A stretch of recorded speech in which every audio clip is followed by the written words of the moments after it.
Hi guys, welcome back to the English essay of the month lecture series on near peer. I will wait for a few minutes before we begin the session, and during this time I would like to take this opportunity to apologize कि हम बीच में एक महीने का हमारा gap आ गया. We skipped one essay of the month session. This was because we had to.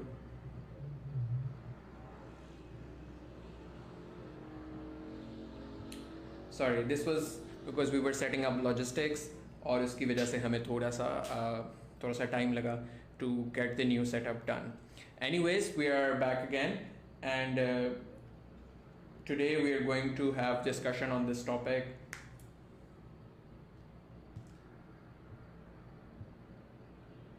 I would also like you guys to comment to let me know if I'm audible, if there's any issue, so please let me know. सो ऐसे of the month का हमारा session आप लोगों को idea है कि हम हर महीने एक सेशन ऐसे करते हैं जिस पे हम my students at near peer they write their essays, और उसके बाद हम उसके ऊपर डिस्कशन करते हैं of the general issues that those have faced, and उसके साथ साथ हम जो पूरी की पूरी आउटलाइन है, पूरी की पूरी ऐसे है, उसके ऊपर एक एक्सटेंसिव डिस्कशन करते हैं. सो ऐसे ऑफ द मंथ को मैंने के अंदर जो टॉपिक दिया है वो this is the same topic that I give in one of the mock exams as well. तो नियर पीर के जिन लोगों ने मॉक्स दिए थे उन्होंने भी ये वाला मॉक में ये टॉपिक देखा था. This is one of the topics that is from 2017 exam, और हम इसके ऊपर एक एक्सटेंसिव डिस्कशन करेंगे of all the nitty-gritties of this topic. Before we start our discussion on the topic, I would like to mention for those who have not aware कि हमारे near peer पे जो resources available हैं, there are lots of resources which are available for free which you don't have to purchase. So ये कुछ resources हैं English essay से related, कुछ general discussion से related जो मेरे near peer की YouTube पे पड़े हैं, so you can access those. Facebook पे CSS online by near peer के ऊपर you can access the previous essay of the month sessions. These are also available on YouTube. ये YouTube पे पूरे के पूरे 2 घंटे की हमने डिस्कशन 2 डिफरेंट टॉपिक्स पे की हुई है, so you can access those on YouTube. तो सबसे पहले जो कुछ सीधा गलतियाँ स्टूडेंट्स ने की मॉक ऐसे के अंदर, जनरली टॉपिक्स के ऊपर भी, मगर इन स्पेसिफिक जिन स्टूडेंट्स ने ये वाला टॉपिक अटेम्प्ट किया था उसके ऊपर सबसे पहले हम डिस्कशन कर लें. तो टोटल 130 लोगों ने मॉक एग्ज़ाम दिए नियर पियर के, जो लास्ट मॉक एग्ज़ाम था जिसमें ये टॉपिक दिया गया था, और उसमें से सिर्फ 5 स्टूडेंट्स ने ये टॉपिक सेलेक्ट किया. That goes on to show that this is a challenging topic. So 2 things. First, हमने एक डेढ़ महीना पहले क्विज पोल पोस्ट किया था यूट्यूब और फेसबुक पे, एंड वी आस्क्ड स्टूडेंट्स कि वो कौन से टॉपिक पे ऐसे करना चाहेंगे. A lot of people decided कि they wanted this topic to be discussed. और जब हमने मॉक ऐसे कंडक्ट करवाया, मॉक एग्जाम कंडक्ट कराया, तो out of 130 only 5 people attempted this ऐसे.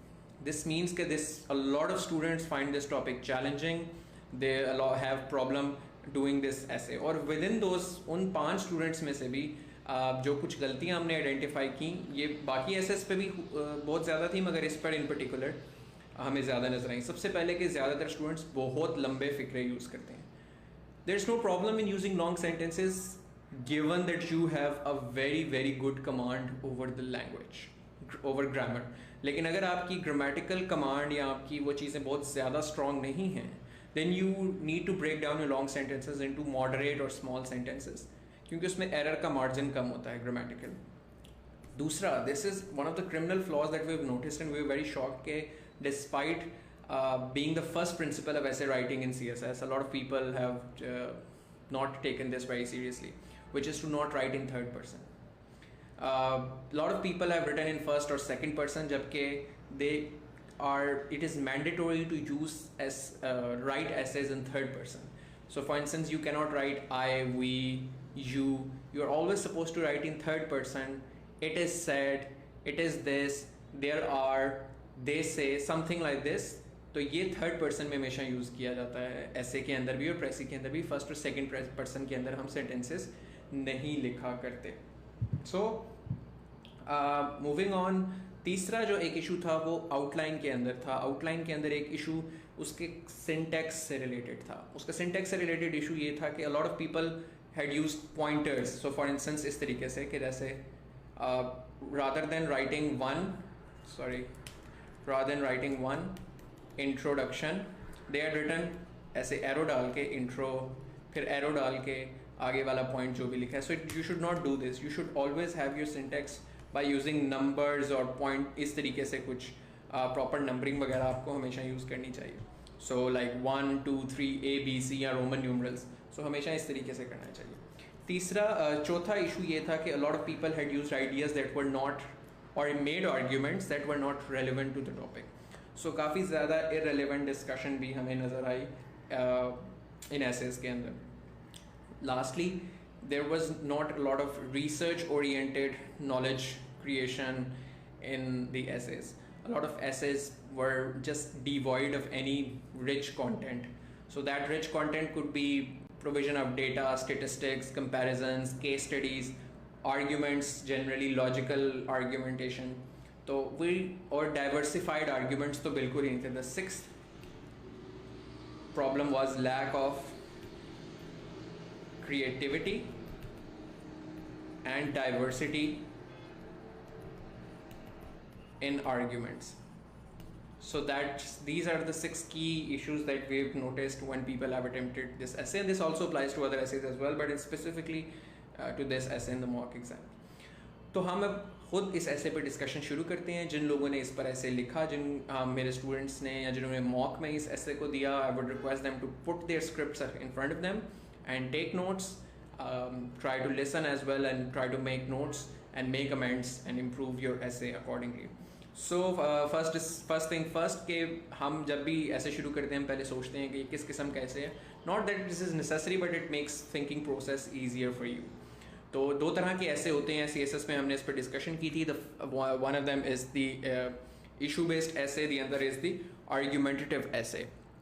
So the issue based essays are the issues which are very specific in nature और वो किसी खास इशू को कैटर कर रहे होते हैं. जो crisis of good governance in Pakistan, issues of higher education, stuff like this, ये इशू बेस्ड है.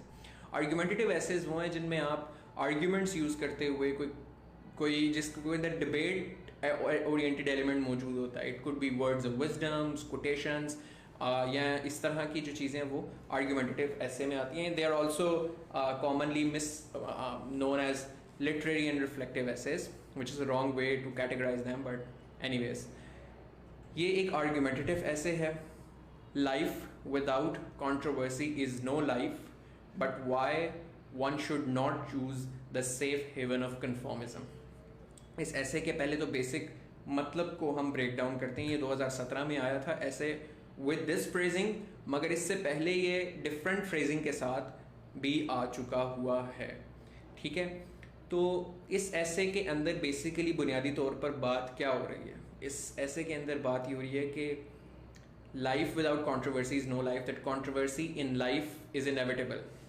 लेकिन ये कोई आइसोलेटेड स्टेटमेंट नहीं है, life without controversy is no life. This is inextricably connected to the subsequent sentence, और वो सब्सिक्वेंट सेंटेंस इसके अंदर सबसे अहम है जो इस ऐसे की जिस्ट बता रहा है. But why one should not choose the safe haven of conformism. तो सेफ हेवन ऑफ कन्फॉर्मिज्म की बात, इंसान को क्यों कन्फॉर्मिस्ट नहीं होना चाहिए, इंसान को क्यों कन्फॉर्मिज्म में पनाह नहीं लेनी चाहिए. अब कन्फॉर्मिज्म से मतलब क्या होता है? कन्फॉर्मिज्म और conformity means to wholeheartedly agree and become part of something. ठीक है, किसी चीज़ के साथ कन्फॉर्म करना हो. और non conformity on the other hand means rebellion, deviance, dissent. तो अगर हम इस बड़ी फैंसी जो फ्रेजिंग है या थोड़ी सी परसीव्ड डिफ़िकल्ट फ्रेजिंग के नीचे देखें तो इस ऐसे का मतलब सिर्फ़ और सिर्फ इतना है कि इंसान को बगावत क्यों करनी चाहिए, इंसान को इख्तलाफ क्यों करना चाहिए, मुआशरे में स्टैंड आउट करने की क्या अहमियत है. Why it is important sometimes to stand out of the crowd, why it is sometimes to say no to the things that everybody says yes to, why is it important to sometimes spark rebellions, why it is important sometimes to challenge authority, why it is important to not agree with socio-cultural and legal norms, why it is important for you to challenge the established way things are done. ठीक है, तो तो ये सारा कुछ इस basically ऐसे का मतलब इतना सा है।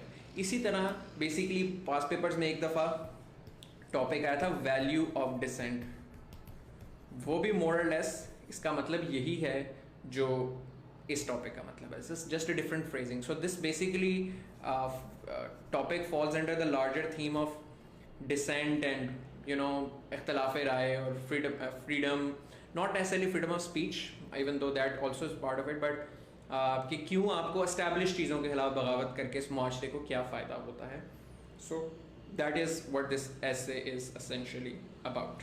ऑलराइट, सो हम जिस तरह आर्ग्यूमेंटेटिव ऐसे का एक जनरल फॉर्मेट है कि हम सबसे पहला पैराग्राफ जो है वो इंट्रोडक्शन का होता है, अगले पैराग्राफ में हम अगर कोई डेफिनेशंस हैं या अगर कोई कॉन्टेक्स्ट सेटिंग करनी है उस ऐसे की, यहाँ पर डेफिनेशन के साथ कॉन्टेक्स्ट भी हो सकता है अगर उसका कोई कॉन्टेक्स्ट है, और तो वो हो सकता है। फिर उसके बाद हम मेन आर्ग्यूमेंट्स देते हैं, फिर हम केस स्टडीज़ देते हैं, अगर उसकी इन्वर्स लॉजिक बनती है तो वो देते हैं, देन रिकमेंडेशन, देन कंक्लूजन।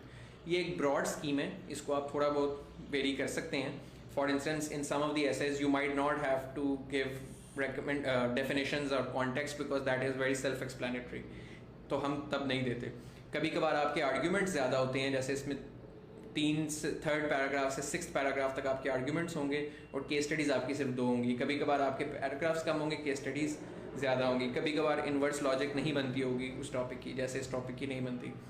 और कभी कभार रिकमेंडेशंस 1 या 2 पैराग्राफ पे चली जाएंगी and then conclusion. So it can fluctuate between 12 to 15 paragraphs depending upon your handwriting, your overall content. But ये general sequence जो है आपका presentation का, वो मेरे नज़दीक जो हमने तरीक़ाकार कवर किया अपने इंग्लिश ऐसे के कोर्स में बड़ा डिटेल में, वो इस तरीके से किया, और that makes things and their flow very easy। एक बड़ी logical sequencing बनती है argumentative essays में अगर हम इस format को follow करें। सबसे पहले तो हम इसका introduction किसी भी ऐसे का आता है, लेकिन वो हम एंड पे लिखेंगे, क्योंकि इंट्रोडक्शन में जो जितने उसके कंस्टिट्यूएंट यूनिट्स हैं उसके मतलब हम एंड पे सोचेंगे उसको क्या करना है, किस तरह लिखना है। और वैसे भी चूँकि इंट्रोडक्शन में समरी भी आती है पूरे ऐसे की, तो जब तक हम पूरा ऐसे डिस्कस नहीं कर लेते आप लोगों को इंट्रोडक्शन समझाना आसान नहीं होता। So for pedagogical reasons I always cover the introductions at the end. Right, so अब हमें सबसे पहले ये एक टॉपिक है जो कह रहा है कि बगावत क्यों करनी चाहिए, क्यों आपको माशरे के नॉर्म्स और वैल्यूज़ और लीगल सिस्टम्स के ख़िलाफ़ कभी कभार अलम बगावत बुलंद करना क्यों अहम है। तो उसके लिए एक कॉन्टेक्स्ट सेट करना ज़रूरी है कि ये जो नॉर्म्स और वैल्यूज़ और लीगल सिस्टम्स हैं ये बनते कहाँ से हैं। अगर हमने इनको विलिफाई करना है आगे जाकर कि वी वांट टू से कि नॉर्म्स और वैल्यूज़ को डिफाई करने का फ़ायदा होता है अक्सर, सो माशरे का एक कलेक्टिव इज्तमाही फ़ायदा है उसके अंदर, तो उसमें पहले हमें बताना पड़ेगा कि वो ऐसा क्या, वो कौन से अनासर हैं जो जन्म देते हैं आपके समाजी इक़दार को इन द फर्स्ट प्लेस, ताकि फिर हम बता सकें कि उसको विलिफाई करना क्यों ज़रूरी है। सो सबसे पहले हम कॉन्टेक्स्ट की बात इसके अंदर करेंगे। Context, how has socio cultural and legal norms historically evolved in societies. ठीक है, सो क्वेश्चन की शक्ल में लिखने का फ़ायदा ये होता है कि आपका डायरेक्ट होता है, it makes a direct link with the topic, it also makes it easier for you to think on those lines relevant to the topic. So social cultural और लीगल नॉर्म्स कैसे हिस्टोरिकली डेवलप किए हैं societies में। सबसे पहले तो ये बात करेंगे हम कि socio cultural and legal norms are products of historical evolution that may become obsolete over time. इस आर्ग्यूमेंट के अंदर हम ये आर्ग्यू कर रहे हैं कि बहुत सारा जो हमारे माशरे के इक़दार होती हैं, जो मोरेज़ होते हैं, जो वैल्यूज़ होती हैं, जो लीगल सिस्टम्स होते हैं, लीगल स्ट्रक्चर्स, वो एक इर्तिका के अमल से निकलते हैं, एक हिस्टोरिकल एवोल्यूशन के नतीजे में निकलते हैं। और चूँकि they are product of certain time, और वक्त गुजरने के साथ साथ वो उस टाइम से मुख्तलिफ हो जाते हैं, they may become obsolete over time. Right, so it is basically what you are saying is कि आज के दौर में जो माशरे के नॉर्म्स हैं या लीगल सिस्टम्स हैं, ये हमने आज बैठ के नहीं बनाए, ये कितने सालों से बनते हुए चले आ रहे हैं। तो उस साल की रियलिटी, उन पिछले दौर की रियलिटीज़ और आज की रियलिटीज़ में बहुत फ़र्क है। तो हमारी अक्सर सोशल कल्चरल नॉर्म्स और लीगल सिस्टम्स जिस दौर के बने होते हैं वो उस दौर के लिए तो शायद ठीक हों, लेकिन अब माशरे के मारूजी हालात बदल चुके हैं, लेकिन हमारे वैल्यूज़, नॉर्म्स और लीगल सिस्टम्स उसके साथ कैटर ही नहीं कर सके, उस तरह बदल ही नहीं सके। फॉर इंस्टेंस पाकिस्तान में जितने ज़्यादा लीगल सिस्टम्स हैं, लीगल कोड्स हैं, criminal procedure code, civil procedure code, बहुत ज़्यादा हमारे एक्ट्स और जो लीगल डॉक्यूमेंट्स हैं, they were created during the time of British created them with the intention of colonisation of the message, ठीक है, लेकिन वो लीगल कोड्स अभी तक चल रहे हैं. सो दैट मीन्स कि even though we are no longer colonised, we are no longer subjects of a dominion, हम किसी कॉलोनाइजर की सब्जेक्ट्स नहीं रहे, लेकिन हम लीगल सिस्टम्स वही यूज़ कर रहे हैं जो उस दौर में उन्होंने अपने सब्जेक्ट्स को कंट्रोल करने के लिए, उन पर डोमिनेशन करने के लिए यूज़ किया था. सो ये बेसिकली इस आर्ग्यूमेंट के अंदर मतलब है. सो इस आर्ग्यूमेंट में आप समझाएंगे कि अक्सर सोशो कल्चर नॉर्म्स और लीगल कोड्स हालात के हिसाब से निकलती हैं और इर्तिका के नतीजे में निकलते हैं. उनमें अक्सर फिर इवेंचुअली जमूद आ जाता है, यानी बहुत ज़्यादा norms, legal codes, value systems वो इंट्रेंच हो जाते हैं सोसाइटी में. तो जिस ओरिजिनल टाइम जोन में उनकी ज़रूरत थी या उनकी रेलेवेंस थी, वो वक्त गुजरने के साथ साथ उसकी रेलेवेंस ख़त्म हो जाती है, लेकिन वो नॉर्म्स और वैल्यूज़ चलती रहती हैं और वो फिर मुआशरे में नुकसान पहुंचाती हैं क्योंकि वो they no longer relevant to that society. तो आप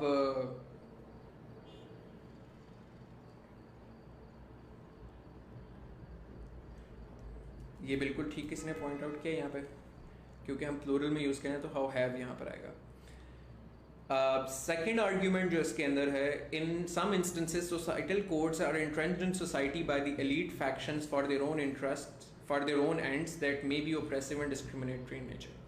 अक्सर औकात जो बहुत ज़्यादा कवानीन या माशरे के इक़दार होते हैं, they are the process of social engineering on part of the ruling elite और द फाइनेंशियल इंटेलेक्चुअल एलीट. तो आपकी अशराफिया आपके ऊपर अक्सर वो नॉर्म्स, वैल्यूज़, वो इक़दार, वो कानूनी निज़ाम मुसल्लत करते हैं, लेकिन वो निज़ाम उनके हक़ में होता है अशराफिया के, लेकिन आम आवाम के हक़ में वो नहीं होता. ठीक है, जैसे कि फॉर इंस्टेंस इसकी सबसे अच्छी और सबसे सिंपल मिसाल जैसे कि आती है slavery was legalised by the white slave owners. USA की अगर हम बात करें तो अवाम जो पीपल हु आर इनस्लेव्ड, उनके तो obviously this was against their interest, but ये किसके इंटरेस्ट में था? White slave owning population, the ruling elite, the financial elite, the white elite, उनके ये हक में था, उनके इंटरेस्ट में था. लेकिन वो that law was essentially oppressive and discriminatory in nature. तो बेसिकली ये इस आर्ग्यूमेंट में आपने आर्ग्यू करना है कि अक्सर औकात जो लीगल सिस्टम्स हैं, जो सोशल नॉर्म्स हैं, ऐसा नहीं है कि ये हमेशा ऑब्जेक्टिव होते हैं और हर बंदे के हक में होते हैं. अक्सर औकात they are the result of deliberate social engineering और political engineering done by the economic, political and ruling elite of the society, which impose such socio-cultural, socio-political or legal norms in society which are in their interests, but those norms are discriminatory in nature or oppressive in nature. ठीक है, तो इसमें आप छोटी सी मिसाल भी दे सकते हैं कि जिस तरह स्लेवरी लीगलाइज हुई, पेट्रियार्की या ख़वातीन को वोट का हक नहीं दिया जाता था, बाय लॉ एक डिस्क्रिमिनेटरी चीज़ थी. सो इसलिए अब हमने कॉन्टेक्स्ट बिल्ड किया कि अक्सर औकात कभी कभार ऐसा होता है कि माशरे के नॉर्म्स, वैल्यूज़, लीगल सिस्टम ज़रूरी नहीं कि हमेशा ही अच्छे हों, ज़रूरी नहीं कि सकाफ़ती इक़दार हमेशा अच्छी हों. और ये बड़ी एक सिंपल सी बात है, हमें पता है हमारे माशरे में सोशल और कल्चरल बहुत ज़्यादा गलत चीज़ें होती हैं. ठीक है, तो इसीलिए आप वो आइडेंटिफाई करो कि अमूमी तौर पर ये ज़रूरी नहीं होता कि हर दफ़ा ये लीगल कोड्स जो हैं और समाजी इक़दार अच्छे ही हों. वो हमेशा अच्छे नहीं होते, चूँकि वो बुरे भी हो सकते हैं और डिस्क्रिमिनेटरी हो सकते हैं इन वजूहात की बिना पर कि वो ऑब्सोलीट हो गए हैं अपने टाइम जोन के एतबार से, या वो डिस्क्रिमिनेटरी और ओप्रेसिव हैं क्योंकि एलीट ने अपने इंटरेस्ट में उनको इम्पोज किया. तो फिर आप आगे जाके आर्ग्यू कर सकते हैं कि इसलिए इन नॉर्म्स के साथ बगावत करना कभी कभार ज़रूरी हो जाता है. तो पहली चीज़ हमने कॉन्टेक्स्ट में इस्टेब्लिश कर दी कि इवॉल्व किस तरीके से करते हैं. लेकिन हम ये भी नहीं कह रहे, ठीक है, कि हर किस्म के नॉर्म्स के साथ, हर किस्म के लीगल सिस्टम के साथ आपको हर दफ़ा बगावत करनी चाहिए. तो इस ऐसे कि आपने अपनी पैरामीटर्स डिफ़ाइन करनी है, एक लॉजिकल रैशनल पैरामीटर्स आपको डिफ़ाइन करने पड़ेंगे. आप ये नहीं कह रहे कि हर इंस्टेंस में बगावत करनी चाहिए, हर इंस्टेंस में आपको डिफ़ाइंस शो करनी चाहिए. तो इसीलिए आप वो पैरामीटर्स और बाउंड्रीज ऐसे कि खुद उन्हें बताएंगे कि there are two types of non conformity. एक कंस्ट्रक्टिव नॉन कन्फॉर्मिटी है या कंस्ट्रक्टिव डिफाइंस है, ठीक है, और एक डिस्ट्रक्टिव डिफाइंस है। नॉन कन्फॉर्मिटी कंस्ट्रक्टिव वो है जो उन नॉर्म्स के खिलाफ है या उन लीगल चीज़ों के खिलाफ है जो ओप्रेसिव हैं, जो डिस्क्रिमिनेटरी हैं, और ये वो कंस्ट्रक्टिव नॉन कन्फॉर्मिटी वो है जो आम आवाम के बेनिफिट के लिए उनके हक में की जाएगी in the collective interest of society. Destructive non conformity वो है कि आप कहें कि जी मैं जो अच्छी चीज़ों के खिलाफ भी आप अगर डिफाई कर रहे हो, एंड दैट्स क्रिमिनल देन, कि आप कहते हो कि नहीं मैंने इशारे पे नहीं खड़ा होना, मैंने टैक्स नहीं देना, मैंने जो लीगल निज़ाम है मुल्क का उसको फॉलो नहीं करना। जो सही चीज़ें हैं जो मुआशरे के फ़ायदे में, आप उनको डिफाई करना शुरू कर दो अपने ज़ाती मुफाद के लिए, अपने पर्सनल इंटरेस्ट के लिए, तो वो आपका ठीक है डिस्ट्रक्टिव डिफाइंस या डिस्ट्रक्टिव नॉन कन्फॉर्मिटी के ज़ुमरे में आता है। सो सबसे पहले आप ये क्लासिफाई करें, what is the difference between legitimate and illegitimate acts of non conformism. कुछ कन्फॉर्मिज्म के एक्ट्स जायज़ हैं आपके मुताबिक इस ऐसे में, और कुछ नाजायज़ हैं। वो क्या हैं? Legitimate acts of non conformity are constructive and rational in nature, that is they are undertaken for the collective benefits of society। यहाँ पर आप एक और भी ऐड कर सकते हैं, against oppressive norms, ज़्यादा क्लैरिफाई हो जाएगा। सो सही जो नॉन कन्फॉर्मिज्म है या जिस किस्म के नॉन कन्फॉर्मिटी के एक्ट्स को आप एडवोकेट कर रहे हैं इस ऐसे में, वो हैं जो कि कंस्ट्रक्टिव हैं, रैशनल हैं, जो लोगों की कलेक्टिव इंटरेस्ट या कलेक्टिव बेनिफिट के लिए मुआशरे के किया जा रहा है अगेंस्ट ओप्रेसिव नॉर्म्स। इसके मुकाबिल illegitimate acts of non conformism are those that are undertaken to harm the collective interest of society और फॉर सेल्फ एग्रेंडाइजमेंट। या अपने ज़ाती मुफाद के लिए आप कोई चीज़ कर रहे हैं या माशरे के इज्तिमाई मुफाद को नुकसान पहुँचाने के लिए कोई चीज़ कर रहे हैं, तो वो इललेजिटिमेट एक्ट्स हैं। यहाँ पर 5th पैराग्राफ नहीं, ये एक ही पैराग्राफ में आप ये दोनों बातें करेंगे। ऑब्वियसली इस पर सेपरेट पैराग्राफ्स लिखने की ज़रूरत नहीं है। सो नंबरिंग थोड़ी सी मेरे से ख़राब हो गई है। सो ये भी हमने क्लैरिफाई कर दिया। अब हमने दो चीज़ें, अब आप इसकी स्मूथ ट्रांजिशन देखें। अगर हम डायरेक्टली इस चीज़ पे जंप कर जाते हैं कि नहीं क्या फ़ायदे हैं नॉन कन्फॉर्मिज्म करने के या रिबेलियन बगावत के, हम फ़ायदे गिनवा देते, तो एग्जामिनर के जहन में एक सवाल ये ज़रूर रहता कि क्या ये स्टूडेंट ये आर्ग्यू कर रहा है कि हर सिचुएशन में नॉन कन्फॉर्मिज्म होना चाहिए। उसके जहन में खुद सवाल आने लग जाता है कि यार ये बात तो ठीक नहीं है, इस तरह तो केओस मचेगा सोसाइटी में, तो ये एक रैशनल चीज़ नहीं है। तो हमने एक बड़ी अच्छी पहले कॉन्टेक्स्ट बिल्डिंग कर दी और अपने ऐसे की बाउंड्रीज डिफाइन कर दी कि हर तरह का एक्ट, सबसे पहले हमने बता दिया कि लीगल नॉर्म्स और कोड्स और स्ट्रक्चर्स कभी कभार कुछ इंस्टेंसेस में ओप्रेसिव हो जाते हैं, डिस्क्रिमिनेटरी हो जाते हैं, और they are no longer beneficial to society because they are obsolete.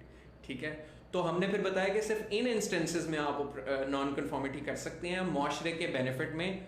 सिर्फ वो वाला नॉन कन्फॉर्मिज्म के एक्ट्स वो हैं जिनको हम एडवोकेट कर रहे हैं इस ऐसे में, लेकिन वो जो दुरुस्त नॉर्म्स हैं, जो ठीक नॉर्म्स हैं, जो लोगों के फ़ायदे में हैं, उनके खिलाफ अगर आप डिफाइंस कर रहे हो या अपने ज़ाती मुफाद के लिए कर रहे हो तो वो गलत है। तो आपने एग्जामिनर को एक बड़ा अच्छा बेस सेट करके दे दिया और जो बेसिक एक क्लैरिफिकेशन चाहिए होती है ऐसे में वो दे दी। उसके बाद हम बात करेंगे कि वाई, अब अगला मेन चंक आ गया कि इन इंस्टेंसेस में जहाँ नॉर्म्स ऑप्रेसिव हो जाते हैं, जहाँ पर डिस्क्रिमिनेटरी हो जाते हैं या माशरे के नुकसान में जा रहे हैं नॉर्म्स, तो उनके खिलाफ फिर आपको बगावत क्यों करनी चाहिए। Why you should be non conformist against such norms, such values, such laws.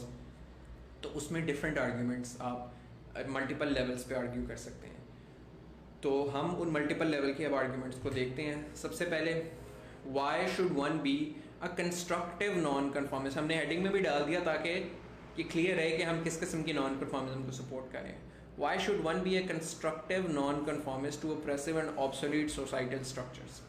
ठीक है, सबसे पहले it is a moral duty upon individuals to strive to change oppressive status quo, since the capacity and will to change one's condition is what distinguishes man from beast.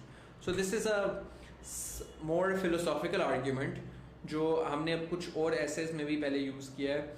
The idea being कि इंसान और हैवान में फ़र्क ये है कि इंसान मेहनत से, कोशिश से, जिद्दोजहद से और अपनी कॉन्शियंस को यूज़ करते हुए, अपने दिमाग को यूज़ करते हुए, अपनी मॉरल कंपस को यूज़ करते हुए अपने हालात को बदल सकता है, अपनी सिचुएशन को बदल सकता है।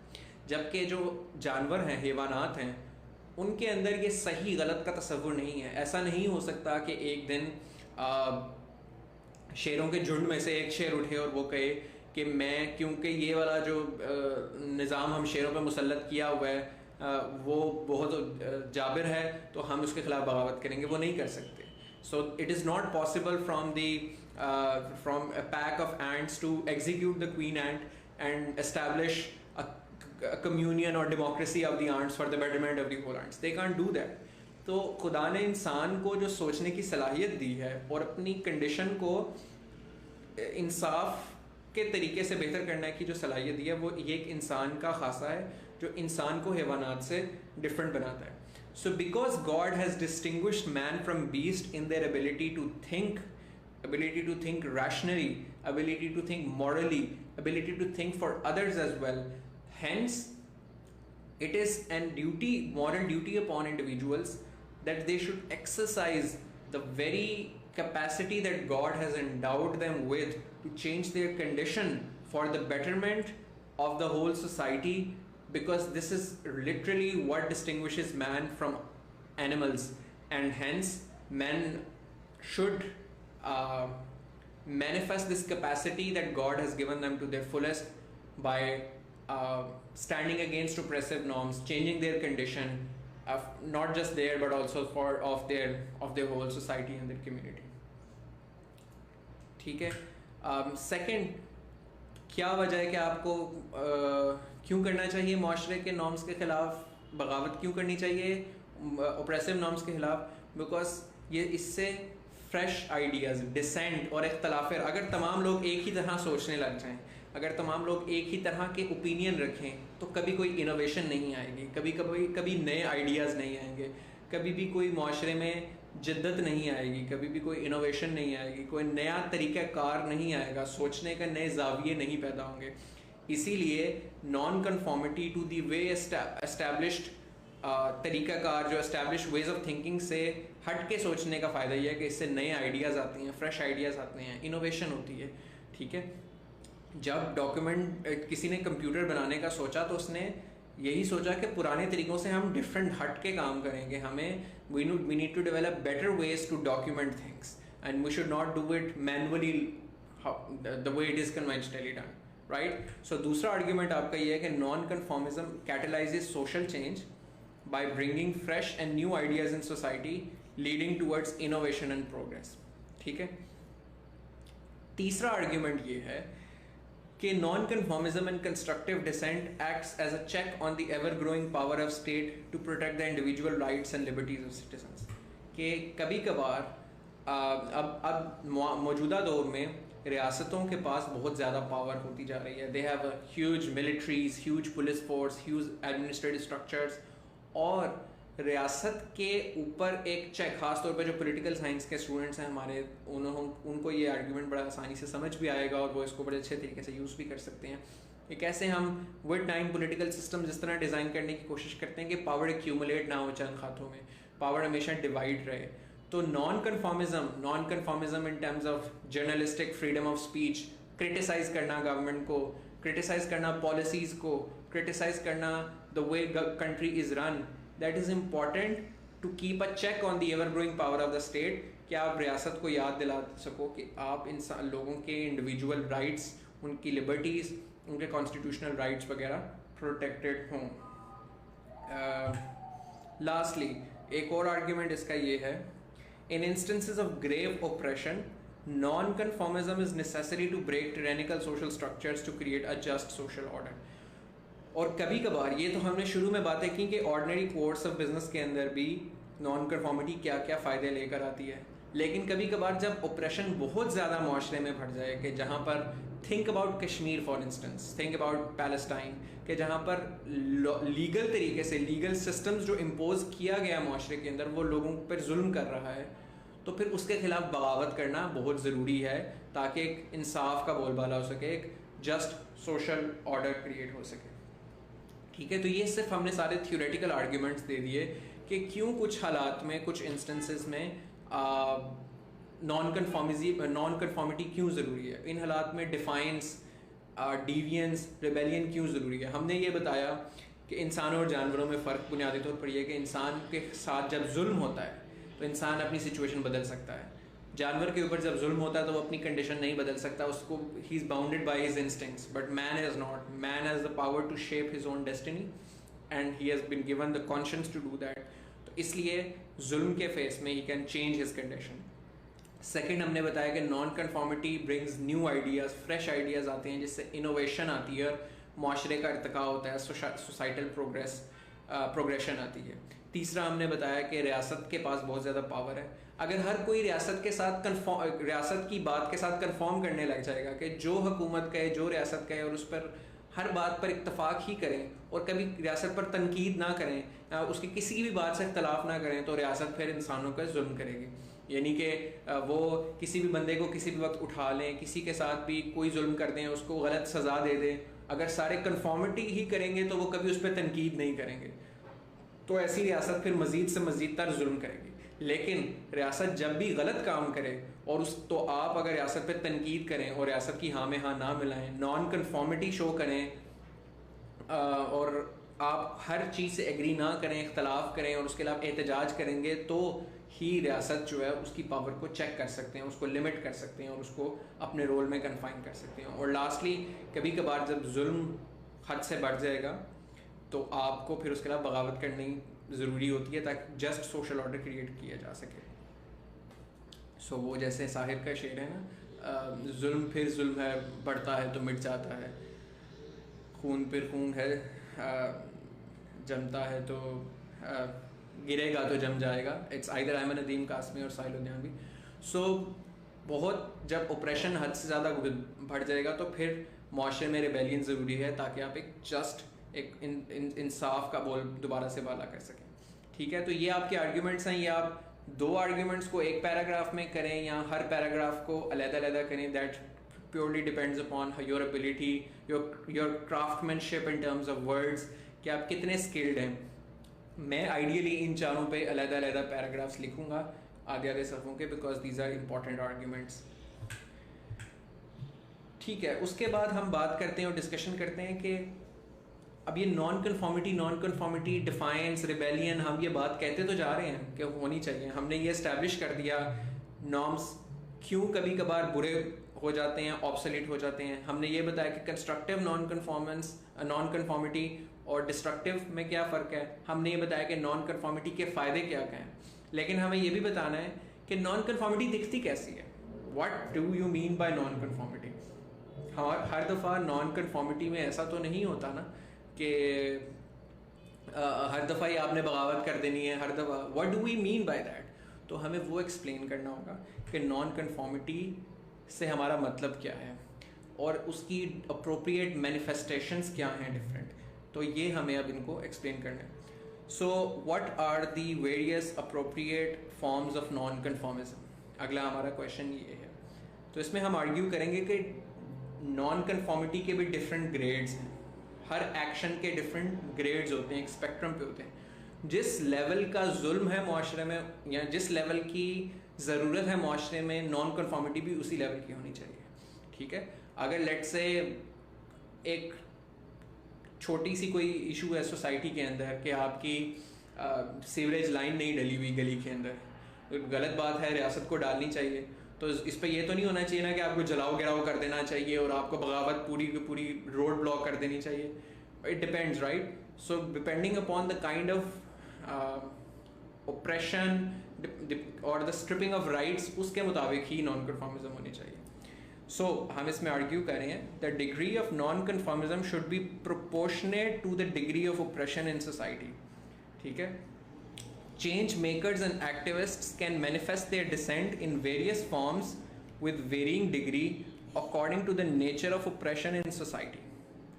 ठीक है, ये बड़ा हमने एग्जामिनर को भी ऑब्वियसली आपने ये बताना है कि you're not just a crazy maniac who's just trying to create chaos in society. So you're just saying कि जिस किस्म की ज़रूरत है माशरे में उसके प्रोपोर्शनेट आपका रिस्पॉन्स होना चाहिए। तो ये थ्रू राइटिंग भी हो सकता है कि कभी कभार आपको माशरे के बुरे हालात, माशरे के अंदर जो नाइंसाफ़ियाँ हो रही हैं या जो चीज़ें बेहतर होने की ज़रूरत हैं, उनको आप लिखने के ज़रिए थ्रू राइटिंग करें, through mess media which includes electronic media, print media, social media, इसके ज़रिए आप कर सकते हैं। मॉडर्न दुनिया में इन particular social media is a good tool. अच्छा, अगर जुल्म ज़्यादा है, जुल्म या ओप्रेशन या ऐसी चीज़ है कि जिस पर तवज्जो नहीं दी जा रही और ये बहुत ज़्यादा अहमियत है और उससे बहुत ज़्यादा लोगों का नुकसान है, तो फिर उससे अगला स्टेप ये होता है कि आप थ्रू प्रोटेस्ट, सिट-इन्स और स्ट्राइक्स की तरफ जा सकते हैं। और कुछ इंस्टेंसेस में जब when there situation like Kashmir और पैलेस्टाइन, जब जुल्म हद से ज़्यादा बढ़ जाए, तो फिर through civil disobedience and outright revolutions. ठीक है, तो इस पैराग्राफ में आप बेसिकली एक्सप्लेन करेंगे कि your degree of non-conformity should be proportionate to the amount of oppression in the society। ठीक है, वो चीज़ें जो सिर्फ अथॉरिटीज़ को लिख कर, एक्टिविज़म कर कर, सोशल मीडिया के ज़रिए की जा सकती हैं, उनके लिए जलाओ गिराओ करने की ज़रूरत नहीं है, उनके ज़रिए मज़ीद लोगों को तंग करने की ज़रूरत नहीं है। लेकिन कुछ जगहों पर फ्रीडम स्ट्रगल ज़रूरी हो जाती है। For instance French revolution, American revolution, Dutch revolution, independence movement, ये वो इंस्टेंसेस हैं कि जहाँ पर आपने फिर बहुत बड़े लेवल पर बगावत की, इवन आर्म्ड रिबेलियन और आर्म्ड रेजिस्टेंस की तरफ लोग गए जब जुल्म बहुत ज़्यादा हद से बढ़ जाता है। तो फिर depending upon the kind of operation in society, उस डिग्री का आपके नॉन कन्फॉर्मिटी का एक्ट होना चाहिए। ठीक है, तो अब हमने बड़ा ही स्मूथ तरीके से एक ऐसे को पैकेज कर दिया, उसका पूरा रैशनल बता दिया हमने, उसकी पूरी बाउंड्रीज भी डिफाइन कर दी, सारे रीजनेबल आर्ग्यूमेंट्स दे दिए। अब हम बात करते हैं केस स्टडीज़ की, कि ये सारी बातें थ्योरेटिकली हमने कर ली, अब हमने प्रैक्टिकली बताना है कि तारीख़ में हिस्टोरिकली नॉन कन्फॉर्मिटी ने कैसे इंसानियत को फ़ायदा पहुंचाया। ठीक है, वो किस कौन कौन से हम इवेंट्स या कौन कौन से इंडिविजुअल्स की नॉन कन्फॉर्मिटी को पॉइंट आउट कर सकते हैं कि जो उस दौर में उन्होंने अपने वैल्यूज़, नॉर्म्स या लीगल सिस्टम्स को डिफाई किया और आज उसका इंसान को बहुत ज़्यादा, बनीनो इंसान को फ़ायदा पहुंच रहा है। How has non conformism acted as the engine of human progress throughout history. Case studies आ गई। सबसे पहले फ़िलासफ़ी के कॉन्टेक्स्ट में हम बात करें तो Socrates defines against the Athenian norms made him a controversial figure in ancient Athens, but gave birth to philosophical inquiry for the pursuit of truth। हम इसमें basically you should go up and read about the story of Socrates for those people who are not aware, कि सुकरात की कहानी आप इसमें डाल सकते हैं कि life without controversy is no life, यानी सुकरात को इस बात का अंदाज़ा था कि life without controversy is no life। उसने जो एथेंस की कदीम एथेंस के जो नॉर्म्स थी, जो वैल्यूज़ थी सोसाइटल, उनको डिफाई किया। ही क्वेश्चनड एथनियन गॉड्स एंड उसने हर चीज़ को क्वेश्चन करना और हर चीज़ को क्रिटिकल एंगल से देखने का प्रचार किया पूरे एथेंस के अंदर। For this he became controversial, yes, he became a very controversial figure.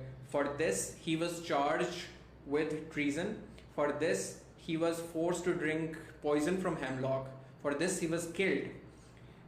But सुकरात ने जो एक्ट ऑफ नॉन कन्फॉर्मिज्म किया उस दौर की एस्टैब्लिश्ड वैल्यूज़ और नॉर्म्स के ख़िलाफ़, उसने फिर एक शमा रोशन की कि जिससे फ़लसफ़े ने जन्म लिया। इवन दो टेक्निकली देखा जाए तो फ़िलासफ़ी उससे काफ़ी प्रीडेट सोक्रेटिस, मगर हम एक रिटोरिकली बात करें कि फ़लसफ़े की का जो जिस किस्म के फ़लसफ़े का प्रचार सुकरात करता था वो फिर फैल गया।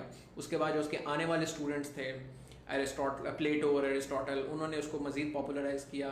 Socratic method of philosophical inquiry where you question everything to reach a rational conclusion became the dominant method in philosophy. तो हमें इतनी ज़बरदस्त किस्म का मुआशरे को फ़ायदा हुआ क्योंकि सुकरात ने मुआशरे के अनजस्टिफाइड नॉर्म्स के ख़िलाफ़ खड़ा हुआ।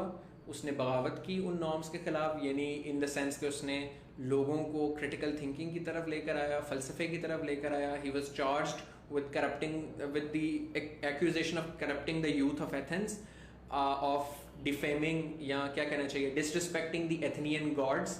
ये उस पर चार्जेस लगाए गए, वो कॉन्ट्रोवर्शियल बना। He was eventually killed for this. But society को इससे बहुत ज़्यादा फ़ायदा हुआ, सोसाइटी इंसानियत ने उससे बहुत ज़्यादा तरक्की पाई। अब हम इसी तरह की कोई बात साइंस के अंदर देखते हैं। we're talking about Copernicus and Galileo. Copernicus and Galileo's non-conformity to the geocentric views of the church led towards their excommunication but advanced humanity's scientific understanding. So this is also a very interesting story. So during the Middle Ages, जो Christian Europe के अंदर church का एक बहुत बड़ा role था, pope का बहुत बड़ा रोल था, और तमाम नॉलेज के ऊपर भी उनकी मोनोपोली थी, नॉलेज क्रिएशन के ऊपर। सो चर्च का ये डोमिनेंट नैरेटिव था that the world is geocentric, sorry universe is geocentric. Geocentric का मतलब है, and you should know this because आप लोग जनरल साइंस की तैयारी भी कर रहे हैं आजकल, कि ज़मीन के गिर्द पूरी कायनात घूमती है। सो ज़मीन के गिर्द सितारे, सैयारे, सूरज, हर चीज़ ज़मीन के गिर्द घूमती है। This was the dominant understanding of the Middle Ages, of the European Middle Ages, and this was propagated by the church, by the Pope, कि उनके मुताबिक जो उनका मजहबी अकीदा था उसके मुताबिक ज़मीन के गिर्द हर चीज़ घूम रही है। मगर कोपर्निकस ने और गैलीलियो गैलीली ने इस चीज़ को चैलेंज किया। उन्होंने मैथमेटिकल कैलकुलेशंस की, उन्होंने उसको मैथमेटिकल डिडक्शंस के ज़रिए ये साबित किया कि नहीं, ज़मीन के गिर्द हर चीज़ नहीं घूम रही, सूरज के गिर्द घूम रही है। The world is not, the universe is not geocentric और galaxy is not geocentric, our galaxy is heliocentric, यानी सूरज के गिर्द घूम रहे हैं। अब ये वो चीज़ थी जिसने चर्च के डोमिनेंट नॉर्म्स के ख़िलाफ़ बात की। इसके नतीजे में क्या हुआ? कोपर्निकस और Galileo became what? They became controversial. Topic से भी हमने इसको रिलेट करना है, तो आप इसमें लिखेंगे they became controversial, they were excommunicated. By excommunicated का मतलब होता है कि दीन से खारिज कर देना, मुर्तद आप इसको समझ सकते हैं। सो इनको एक्सकम्युनिकेट कर दिया चर्च ने कि you're they're no longer Christians, because कि उनके चर्च ने जो एस्टैब्लिश्ड नॉर्म्स थे या जो एस्टैब्लिश्ड नॉलेज था या एस्टैब्लिश्ड वैल्यूज़ थी कि हमारा उनका जो मजहबी अकीदा कहता था उसके ख़िलाफ़ उन्होंने बात की, तो उसकी वजह से उनको बैनिश कर दिया गया। मगर इससे इंसानियत को क्या फ़ायदा मिला? सच मिला कि अगर कुछ मुल्लाओं ने गलत प्रोपागेंडा फैलाया हुआ था और उससे इंसान की अंडरस्टैंडिंग अबाउट द यूनिवर्स रुकी हुई थी, जमूत का शिकार थी, तो उस जमूत को इन्होंने तोड़ा। उसके नतीजे में वो खुद कंट्रोवर्शियल हो गए, उसके नतीजे में उन्हें मज़हब से खारिज कर दिया गया उनके मौलवियों की तरफ से। लेकिन उससे इंसान का इर्तिका हुआ, इंसान की साइंसी जो है वो अंडरस्टैंडिंग बेहतर हुई। ठीक है, इवेंचुअली ये चीज़ कंफर्म हो गई जब हबल टेलीस्कोप बना और इंसान। सो आप इसमें फिर लिख सकते हैं in the last few statements of this paragraph कि humanity would have never reached moon, we would never have understood Big Bang, we would never have reached the stars, and we could never be traversing the universe today had it not been for the act of non-conformity of Galileo and Copernicus, where they defied church norm in the pursuit of truth. ठीक है, सो अब हम इसको दोबारा पढ़ते हैं तो आपको बेहतर समझ आ जाएगी। So Copernicus and Galileo's non-conformity to the geocentric views of the church led towards their excommunication but advanced humanity's scientific understanding. ठीक है, सो हमने एक फ़लसफ़े से रिलेट कर दिया, एक साइंस से हम की तरफ हमने बात कर दी। अब हम बात करते हैं डेमोक्रेसी की। तीसरा argument, the spread of democracy and constitutionalism eight the end of the dark ages were the result of the struggle of non-conformist writers and leaders who defied the established principle of divine rights of kings. इसी तरह middle ages के अंदर अगर हम सियासी निज़ाम की बात करें तो सियासी निज़ाम ये था कि दुनिया में हर जगह, और यूरोप की अगर हम स्पेसिफिकली बात करें तो बादशाहत का निज़ाम था, मोनार्की थी। Again political science students can relate very well to this, क्योंकि हमने इसको काफ़ी कॉम्प्रिहेंसिवली उसमें कवर किया था। सो मोनार्की का निज़ाम था, बादशाहत थी, और बादशाहत के निज़ाम में ये था कि एक पॉपुलर नैरेटिव था जिसको कहते थे divine right of kings. You should google this up as well, divine rights of king.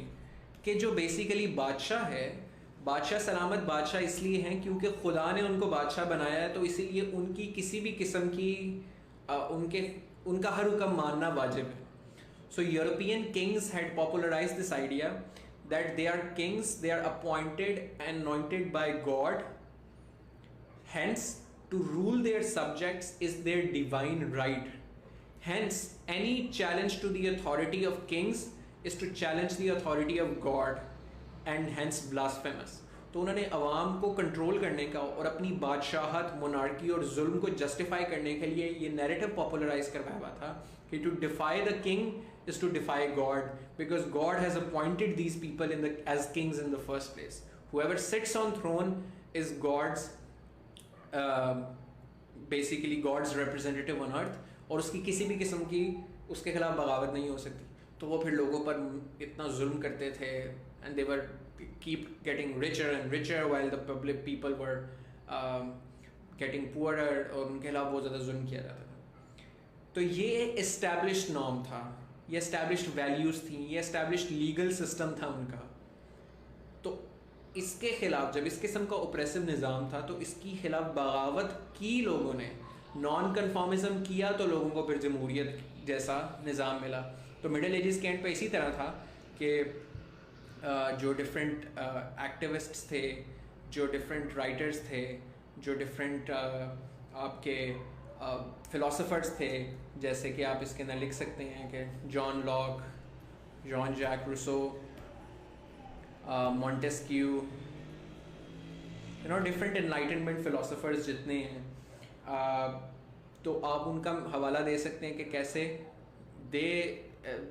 They defiance to the established norms of the divine right of king. Then उसकी वजह से पॉपुलर मूवमेंट शुरू हुई. This sparked American revolution, this then sparked French revolution, and eventually humanity ने in philosophers and activist की इस non conformity के नतीजे में हमारे पास जमहूरियत का निज़ाम आया. ठीक है. So the spread of democracy and constitutionalism eight the end of dark ages were the result of the struggle of non-conformist writers and leaders who defied the established principle of divine right of kings. ठीक है. अब हम थोड़ा सा पाकिस्तान के हवाले से बात करें कि जो इंडिपेंडेंस मूवमेंट थी वो भी तो नॉन कन्फॉर्मिटी थी, क्योंकि जिस दौर की हम बात कर रहे हैं उस दौर में कॉलोनाइजेशन लीगली जस्टिफाइड थी. लीगली तौर पर बात किया जाए, नॉर्मेटिव बात की जाए, तो हर मुल्क दुनिया में कॉलोनाइजेशन कर रहा था. आबादियाती निज़ाम इस दुनिया की एक हकीकत थी. For centuries this was going on. England की colonies, Britain had colonies in half of the world. Portuguese colonies थी, स्पेनिश कॉलोनीज थी, जर्मन कॉलोनीज थी, रशियन कॉलोनीज थी. So all of them were colonizing different parts of the world and had made subjects out of people and humans. ठीक है. लेकिन उसी का हम भी एक हिस्सा थे. तो जब कायद आज़म ने, मोहम्मद अली जिन्ना ने और अल्लामा इकबाल ने जो तहरीक आज़ादी चलाई, वो तहरीक आज़ादी क्या थी? It was an act of rebellion against the colonial norms, against the colonial political system. Quaid Azam और अल्लामा इकबाल क्या कह रहे थे? वो यही कह रहे थे कि जो आबादियाती निज़ाम है, जो कॉलोनाइजेशन का निज़ाम है, which was justified, legally justified at the time, which that is to say कि जो नॉर्म था उस वक्त का, जो दुनिया में प्रैक्टिस हो रहा था, जो एक इस्टेब्लिश चीज़ थी, उस इस्टेब्लिश चीज़ के ख़िलाफ़ ही तो उन्होंने आवाज़ बुलंद की कि ये तरीक़ाकार गवर्नेंस का ठीक नहीं है, ये हुक्मरानी का तर्ज़ निज़ाम ठीक नहीं है कि आप लोगों को बाहर से जो है एक कौम फ़रंग आकर हम पर हुक्मरानी करें.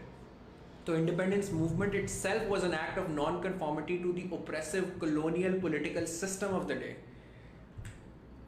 सो independence movement of Pakistan led by Allama Iqbal and Muhammad Ali Jinnah was an act of non-conformity to colonial political system which emancipated Muslims of South Asia.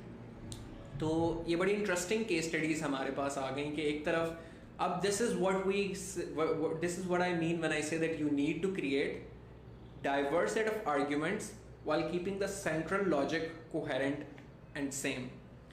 Central idea हमारा क्या है इस ऐसे का कि जब जुल्म होता है माशरे में, या जब नाइंसाफ़ी होती है, या गलत तरीके से लोग सोचते हैं, तो उन नॉर्म्स के ख़िलाफ़ बगावत करनी चाहिए. नए तरीके से सोचने के नया सिस्टम उसकी जगह रिप्लेस होना चाहिए. ये हमारी सेंट्रल लॉजिक है. अब टेक्निकली सुकरात और मोहम्मद अली जिन्ना में कोई मुमासलत नहीं है ना, there is no similarity between सुकरात and Quaid Azam except for the fact that both of them were brilliant geniuses, but कोई डायरेक्ट लिंक नहीं है सुकरात का और कायद आज़म का, कोई डायरेक्ट लिंक नहीं है कोपर्निकस का और गैलीलियो का और कायद आज़म का। लेकिन हमने इन डिफरेंट केस स्टडीज़ को इस तरह फ्रेम किया है कि उनकी सेंट्रल लॉजिक सबकी सेम है।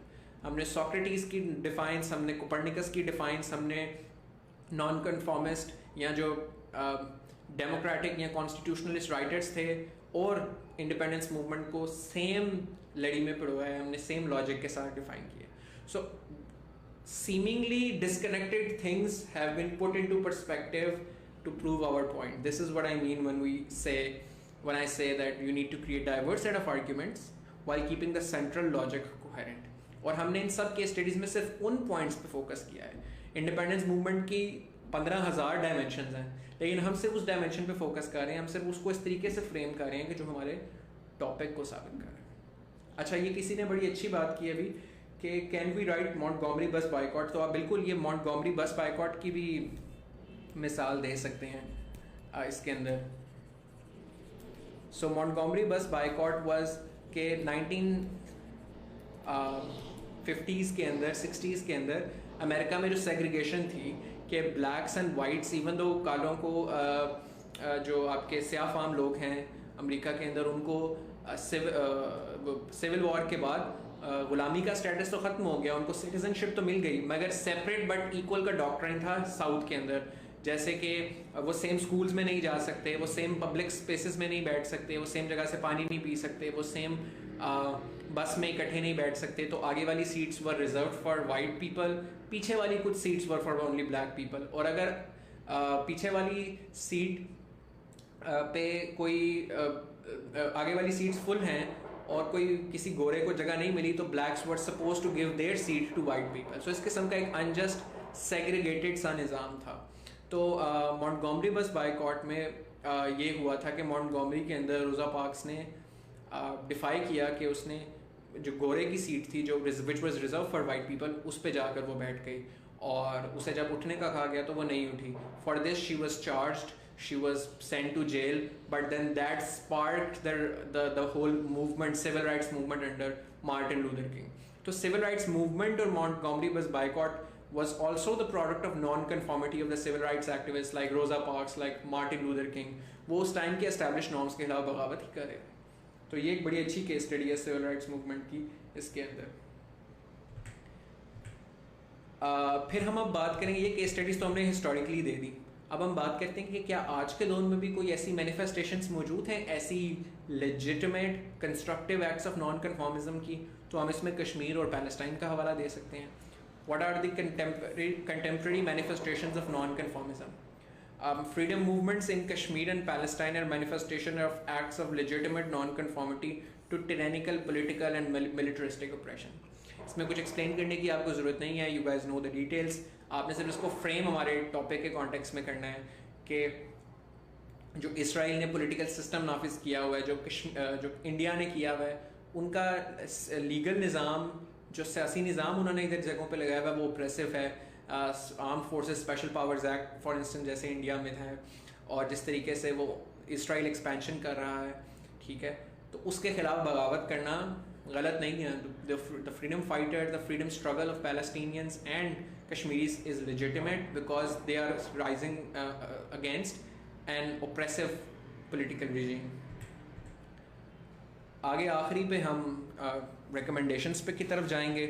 तो हम इसमें बात करते हैं कि what can the world learn from the adages, हम दुनिया से क्या सीख सकती है। सबसे पहला हम इंडिविजुअल लेवल पे बात करेंगे कि लोगों को चाहिए कि जब कि वो legitimate acts of non conformity show करें in the face of operation, in the face of injustice.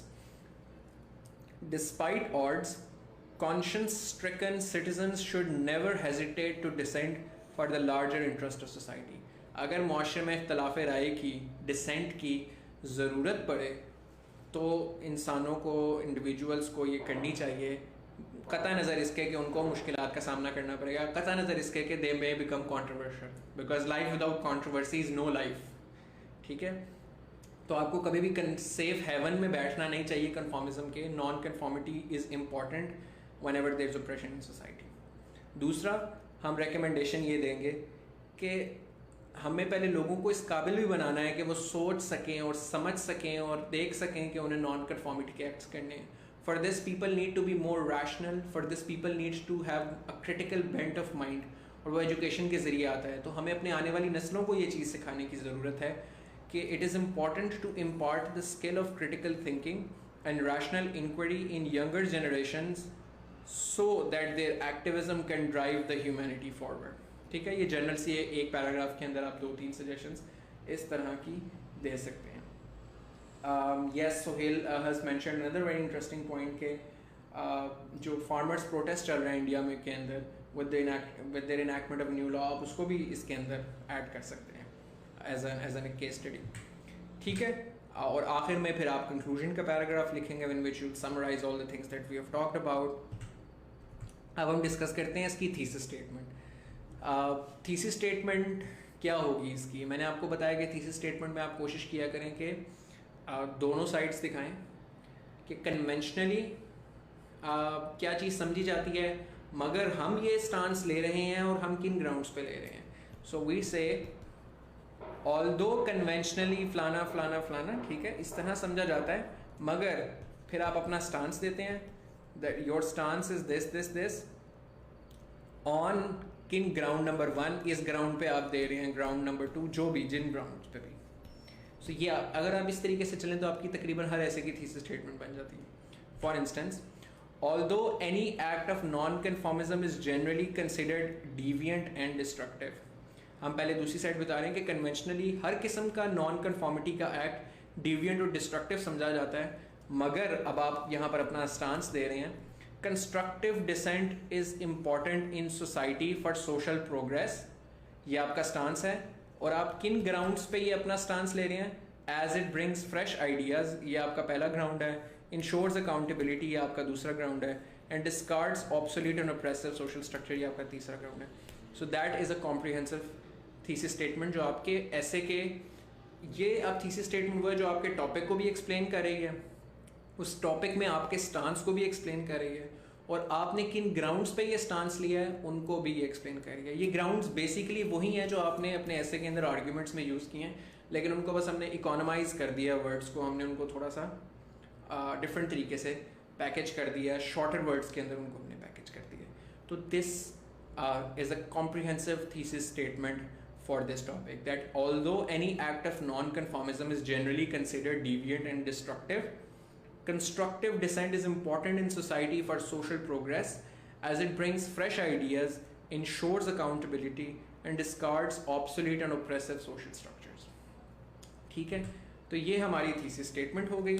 इस थीसिस स्टेटमेंट के बाद हम अब इंट्रोडक्शन में भी आप इसी तरह लिख सकते हैं आउटलाइन के अंदर.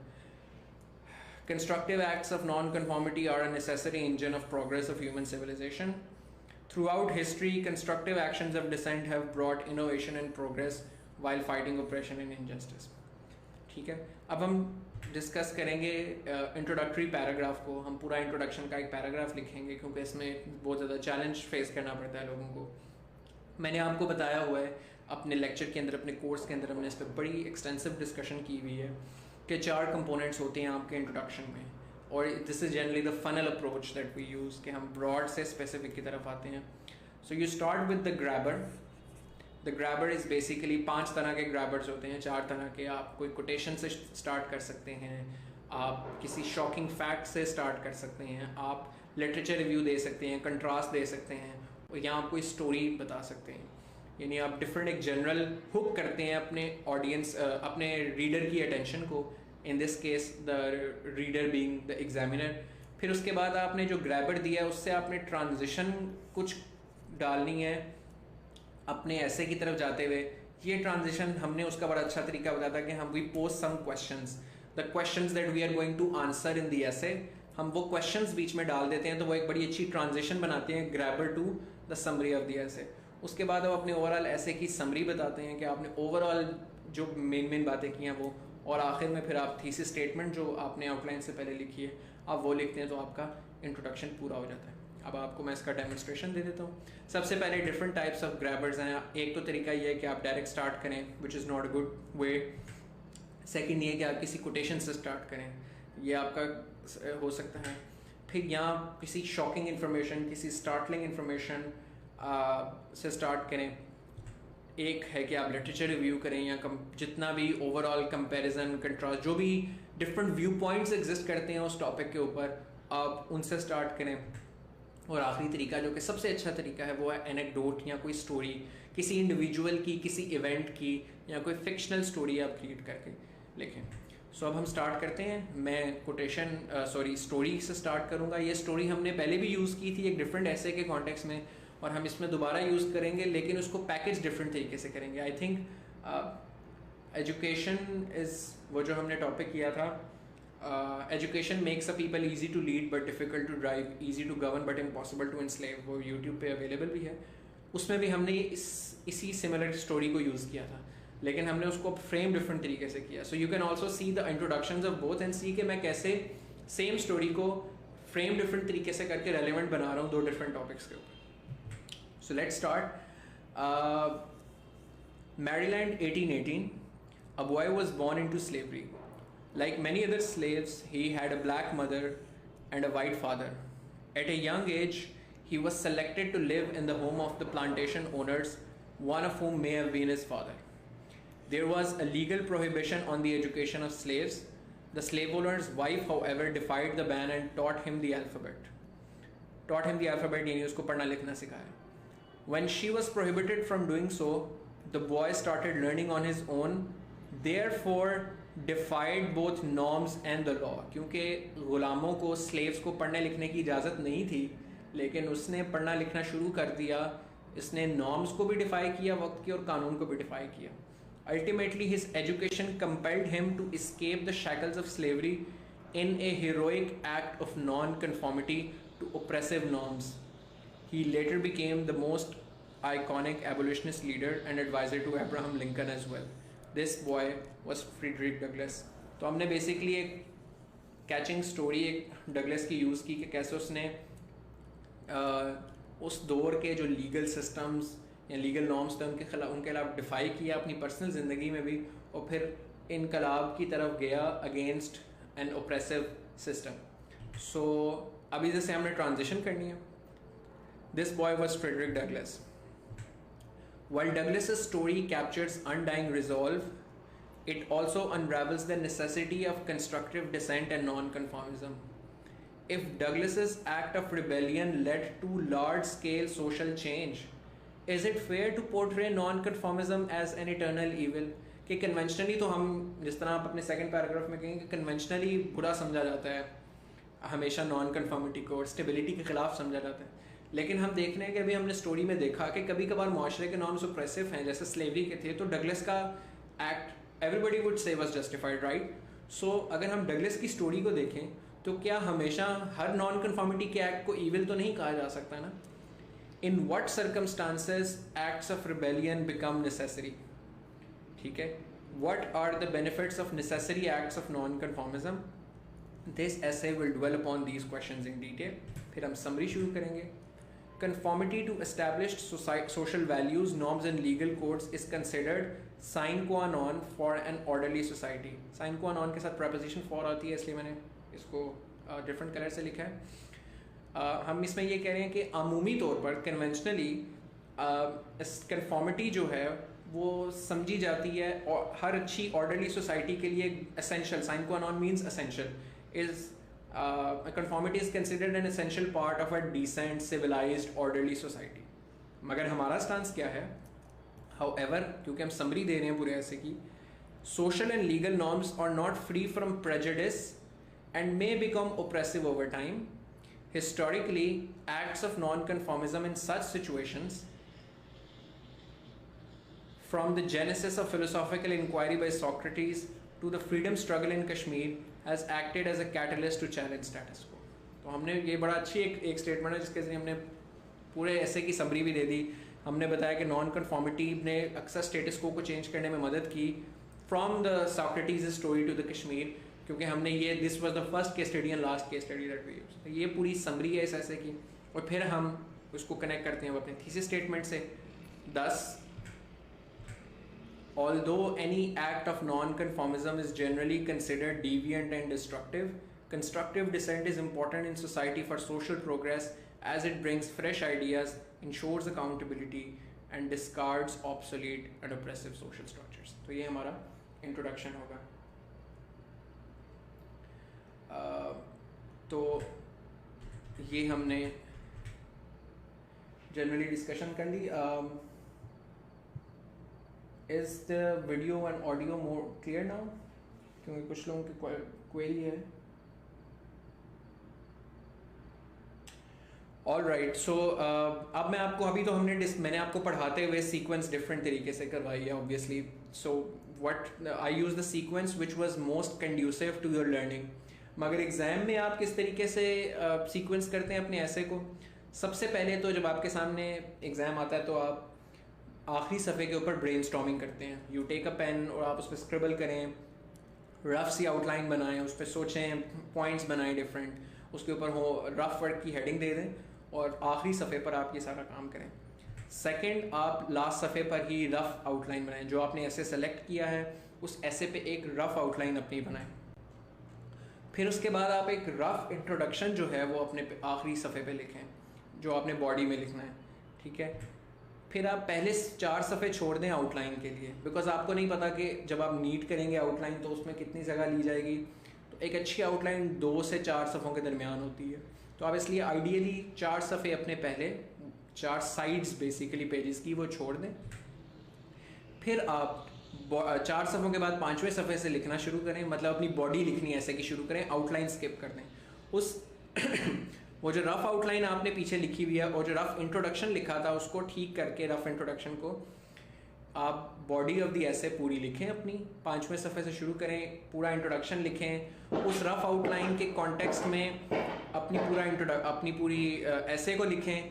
जैसे जैसे आप ऐसे लिखते जाएंगे तो ऑब्वियसली आप अपनी रफ़ आउटलाइन को भी चेंज करते जाएंगे। कुछ चीज़ें आपको लगता होगा कि आउटलाइन में आपने लिखी होंगी, लेकिन आपको जब लिखते हुए एहसास होगा कि ये चीज़ नहीं आएगी या कुछ नए आइडियाज़ आएंगे, तो आप उन आउटलाइन में चेंजेस करते रहें अपनी रफ़ आउटलाइन में। एंड पे make changes in the rough outline as you move ahead. फिर उसके बाद जो आपने ऐसे पूरा लिखा है उसकी बेसिस पर अपडेटेड नीट आउटलाइन पहले 4 सफ़ों पर लिख लें और फिर अपना आउटलाइन, इंट्रोडक्शन और कंक्लूजन को इन पर्टिकुलर रिव्यू करें। तो ये आपकी सीक्वेंसिंग होनी चाहिए, राइट। सो इसमें टाइम कितना है, हर बंदे का टाइम ड्यूरेशन इसके लिए डिफरेंट होता है। सो ज़्यादातर लोग पहला आधा पौना घंटा लगा देते हैं ऐसे स्टार्ट करने में, which is completely fine. I took 30 minutes. 30 minute के बाद मैंने अपना ऐसे लिखना शुरू किया, यानी 30 मिनट तक मैंने रफ़ आउटलाइन और रफ़ इंट्रोडक्शन लिख लिया था। तो मैंने 5वें सफ़े से नीट इंट्रोडक्शन लिखना आधे घंटे बाद शुरू कर दिया और मैं आधा घंटा पहले ऐसे कंप्लीट कर लेता था और मेरे पास आधा घंटा होता था, उसमें से 15 मिनट में फिर मैं नीट आउटलाइन लिखता था और आखिरी 15 मिनट में मैं फिर रिवाइज़ करता था अपने इंट्रो को, कंक्लूजन को और आउटलाइन को for any grammatical errors. So this is the ideal sequencing of the ऐसे। आप अपने हिसाब से इसको प्रैक्टिस कर सकते हैं। Now I'm open for any question answers. If you guys have any queries, we'll quickly have a few questions.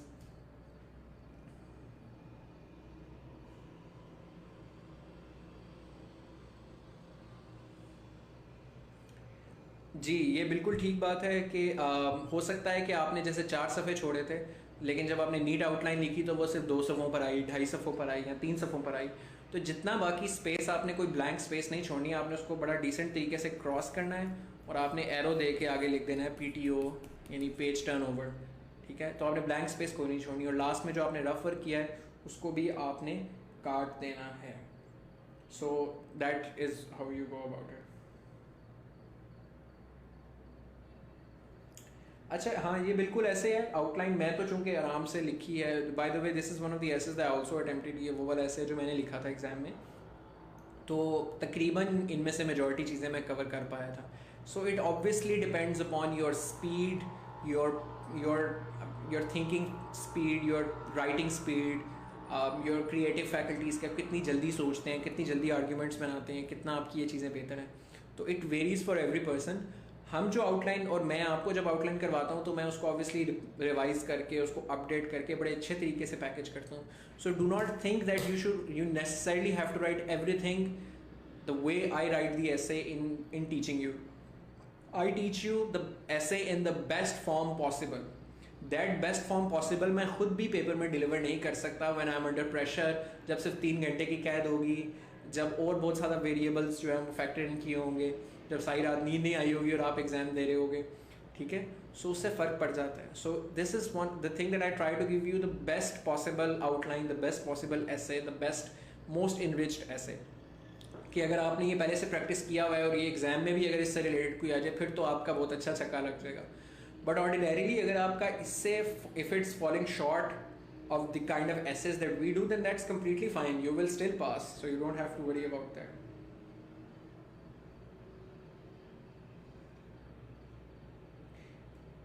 Ji, thesis statement सबसे पहले ही आएगी अज़र.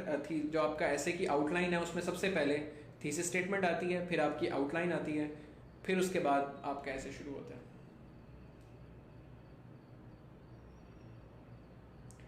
अच्छा, ये भी इसको जानने का कोई 100% कोई तरीका नहीं है कि अगर एग्जामिनर ने 30 नंबर दिए हैं या 35 नंबर दिए हैं, 25 नंबर दिए हैं. हाँ, ब्रॉडली कह सकते हैं कि जिसके 15 नंबर आए हैं और जिसके 35 नंबर आए हैं, डेफिनेटली एग्जामिनर को 35 नंबर वाला इतना बुरा नहीं लगा. लेकिन उसे स्पेसिफिकली क्या चीज़ बुरी लगी है इसके बारे में कुछ नहीं कहा जा सकता. So what you should try to do is that you should check all the parts of the essay. आपको हर चीज़ जो भी हमने डिफरेंट चीज़ें देखी हैं उनको आपको ठीक तरीके से, आपकी आउटलाइन कॉम्प्रिहेंसिव हो, आपकी प्रेजेंटेशन अच्छी हो, आपका ऐसे डाइवर्स हो, आपका इंट्रोडक्शन अच्छा हो, कैची इंट्रोडक्शन हो, ग्रामेटिकल एरर्स ना हो. These are all the checklists that you should look for in an essay. Yes, ऐसे टॉपिक्स बिल्कुल रिपीट हो जाते हैं. ऐसे के टॉपिक्स रिपीट ना हो तो अक्सर थीम्स तो बहुत दफ़ा रिपीट होती हैं. सो हमने डिफरेंट थीम्स जिस तरह कवर किए हैं और डिफरेंट थीम्स अक्सर रिपीट होती हैं. So education and its emancipative value is one theme. ये non conformity, dissent, free speech, this is one theme. Democracy और वो कितना इम्पैक्टफुल है सोसाइटी को बेहतरी की तरफ लेकर जाने में, दैट इज़ वन थीम. जैसे democracy and illiteracy do not go together. Democracy is a culture rather than a process. ये एक थीम है. इसी तरह साइंस और टेक्नोलॉजी एक थीम है. टेक्नोलॉजी और उसके हार्मफुल इफेक्ट्स बेसिकली एक थीम है. इस पर डिफरेंट तरीके के ऐसेज आ चुके हैं पास पेपर में. The suffering soul and the scientific age, is modern civilisation a blessing और अ कर्स. ये एक ही थीम है कि मॉडर्न दुनिया के क्या मसाइल हैं. सो इसलिए थीम्स अक्सर रिपीट होती हैं.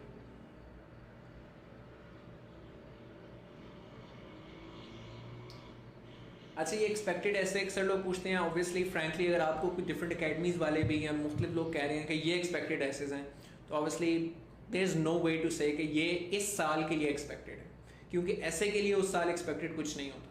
हाँ, कुछ बहुत मेजर इवेंट्स होते हैं जिनको आप कह सकते हैं वो इस साल इज़ मैक्सिमम कोविड के ऊपर हो सकता है एक expected theme. I don't see any other very expected theme. बाकी कन्वेंशनली वही थीम्स हैं जो तकरीबन हर साल इम्पॉर्टेंट हैं. Like governance is an important theme, always an important theme. हमने अपने CSS नियर पीयर के इंग्लिश ऐसे के कोर्स में गवर्नेंस को कवर भी इसीलिए किया है. Climate change always an expected theme, every time it's an expected theme, an important theme, वो भी हमने कवर की है. डेमोक्रेसी एक्सपेक्टेड थीम, ऑलवेज हमने ऐसे ऑफ द मंथ में कवर की है. Education always an expected theme. ठीक है, ये भी is one of the expected themes है. सेल्फ हेल्प, मोटिवेशन रिलेटेड जो ऐसेज होते हैं, ऑलवेज एन एक्सपेक्टेड थीम. ठीक है, तो this are always the expected. ये कुछ पर्टिकुलर नहीं है कि 2021 में कोई ख़ास चीज़ ऐसी आ जाएगी. Generally these are all expected.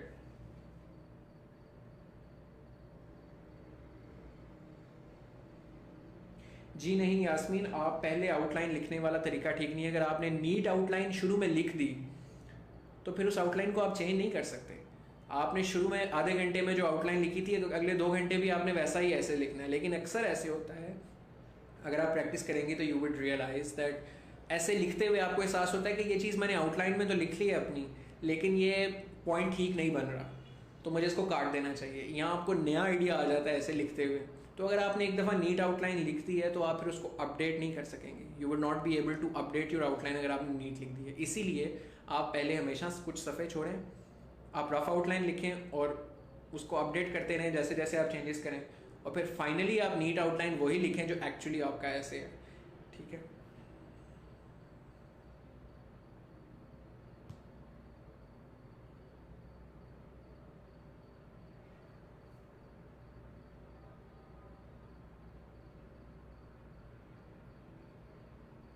मेरे ख्याल से आपको रिसर्च करनी चाहिए Sonia. You pick a theme and you also not just theme, आप देखें पास पेपर्स में कौन सा कोई टॉपिक सेलेक्ट कर रहे हैं आप, क्योंकि एक बहुत बड़ा मसला नॉलेज का नहीं होता है, बहुत बड़ा मसला ऐसे के अंदर फ्रेमिंग का होता है कि इस टॉपिक के कॉन्टेक्स्ट में मैंने ये बात फ्रेम कैसे करनी है।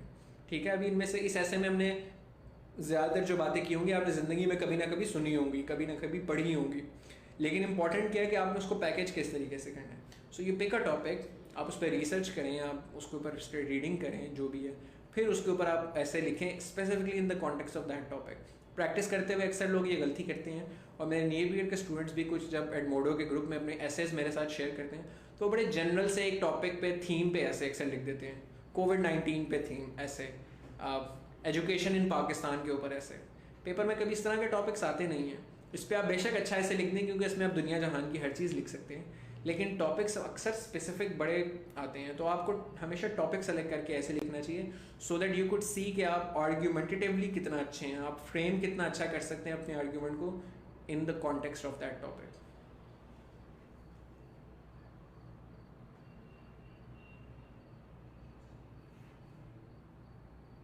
नहीं पकीज़ा इंट्रो तो आपको साथ लिखना पड़ेगा ना, बिकॉज आप आउटलाइन के बाद सबसे पहले इंट्रोडक्शन से शुरू करते हैं और फिर इंट्रोडक्शन लिखा होगा तो उसके नीचे एक लाइन छोड़ के या उससे अगली लाइन में आप अगला पैराग्राफ लिखेंगे। तो इसीलिए सबसे पहले आप रफ आउटलाइन बनाएं, रफ आउटलाइन के बाद आप एक रफ इंट्रोडक्शन बनाएं, क्योंकि इंट्रो बनाते हुए आपकी गलतियाँ होंगी ना। रफ आउटलाइन में एक दफ़ा इंट्रोडक्शन बनाएं, उन गलतियों को ठीक करें, और फिर इस रफ इंट्रो को सबसे पहले इससे शुरू करें आप 5वें सफ़े पे, और उस इंट्रो को सबसे पहले नीट करें और फिर बाकी पूरा ऐसे लिखें।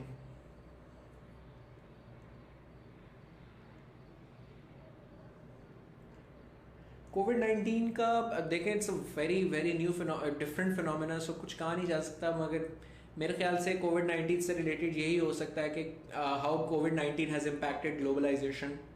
ठीक है। हाउ कोविड-19 हैज़ इम्पैक्टेड एजुकेशन। ठीक है। चैलेंजेस कोविड-19 ने की अपॉर्चुनिटीज़ क्या हैं, what are the opportunities that कोविड-19 हैज़ अफोर्डेड ह्यूमैनिटी। ठीक है। तो ये 3-4 मेरे ख्याल से थीम्स हैं, डायमेंशन हैं जिनके गेट कोविड-19 की थीम बन सकती है। जी उरूज एब्सोल्युटली कंक्लूजन के एंड पे कोटेशन डाल सकते हैं आप। It's a good way to end your essay. आपका जो ऐसे का कंक्लूजन है मेरे कोर्स के अंदर, माय स्टूडेंट्स नो कि आई वुड ऑलवेज से कि अगर आपके पास टाइम है, अगर आप क्रिएटिव हैं, तो कंक्लूजन की जो आपकी आखिरी लाइन होती है ना, वो ज़रा थोड़ी सी धमाकेदार होनी चाहिए। That should be just mic drop ending होनी चाहिए आपकी। तो कोई बड़ा अच्छा रेट्रिक हो, कोई बड़ी अच्छी कोटेशन हो, कोई बड़ी अच्छी बात अगर आप लिख सकते हैं, तो कंक्लूजन का आखिरी फ़िक्रा, आखिरी लाइन अगर बहुत अच्छी हो, बड़ी इंटरेस्टिंग हो, तो दैट्स वेरी गुड। अगर आप भूल गए कोटेशन तो फिर ना लिखें, ये कोई ज़रूरी तो नहीं है कि आपने गलत कोटेशंस लिखनी है लाजमी, that's okay.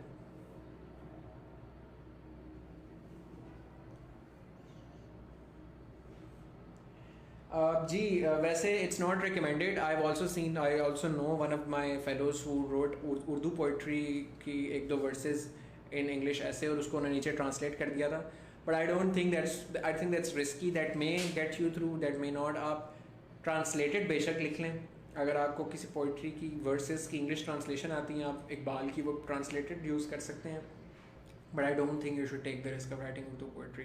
But if you want to take the risk you can, लेकिन हाली उर्दू में ना लिखें, पर उसके साथ उसकी ट्रांसलेटेड ज़रूर लिखें।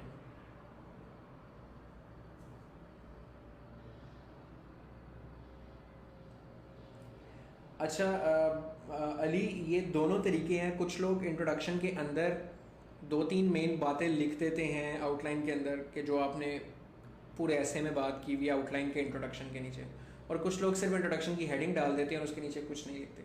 अगर तो आपने थीसिस स्टेटमेंट यू लिखी है ना, तो फिर आई थिंक इंट्रोडक्शन की हेडिंग के नीचे की कुछ लिखने की ज़रूरत नहीं है। लिख दें तो भी इशू नहीं है, क्योंकि थोड़ी सी रेपुटेशन लगती है, लेकिन अगर आपने थीसिस स्टेटमेंट लिख दिया तो इंट्रोडक्शन का आप सिर्फ हेडिंग दे सकते हैं आउटलाइन के अंदर। डेमोक्रेसी का हमने एक कवर भी किया हुआ है यूट्यूब पे, वो आप देख सकते हैं. Democracy is a culture rather than a process. Democracy and illiteracy do not go together. Democracy in Pakistan, it's challenges and it's prospects. ये 3 मेरे ख्याल से अच्छे टॉपिक्स हैं डेमोक्रेसी पे जो कवर हो सकते हैं. There is no recommended book. There is nobody who has ever done a very good job at explaining this. What I would recommend you is कि जो हमने अपने नियर पेयर के लेक्चर्स में कवर किया हुआ है, if you have access to our lectures तो वो देखें. उसमें तो हमने बड़े सेपरेट फोल्डर्स हैं हमारे पास. We cover issue based separate and argumentative separate. 2-3 essay of the month के आर्गूमेंटेटिव एसेस भी पढ़े हुए हैं यूट्यूब के ऊपर. This being one of them. 2 इससे पहले भी कर चुके हैं, वो देखें, समझने की कोशिश करें हम किस तरह करते हैं, फिर उसकी प्रैक्टिस कर लें. साबिर, यस, आप इस तरह कर सकते हैं कि थीसिस स्टेटमेंट को इंट्रोडक्शन के नीचे लिख दें और थीसिस स्टेटमेंट लिखें ही ना. बेसिकली थीसिस स्टेटमेंट की हेडिंग ना डालें और जो भी थीसिस स्टेटमेंट बनती है वो आप इंट्रोडक्शन की हेडिंग के नीचे डाल दें. कुछ लोग ये भी करते हैं, ये भी ठीक है.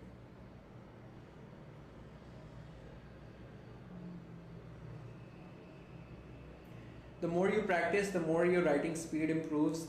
आपकी writing speed is a function of your thinking speed. So if you would enhance your ability to think fast, अगर आपकी रीडिंग ज़्यादा है, नॉलेज ज़्यादा, आपकी राइटिंग प्रैक्टिस बहुत है, आप क्विक सोचते हैं, ऑटोमेटिकली आपकी राइटिंग स्पीड भी बढ़ जाएगी. So I guess that should be enough. If there are still any more queries, you can reach out to Nearpeer. और आप Nearpeer के ऊपर जो उनका कॉन्टैक्ट नंबर है उसके ऊपर क्वेरीज फॉरवर्ड कर सकते हैं, अपनी सजेशंस फॉरवर्ड कर सकते हैं.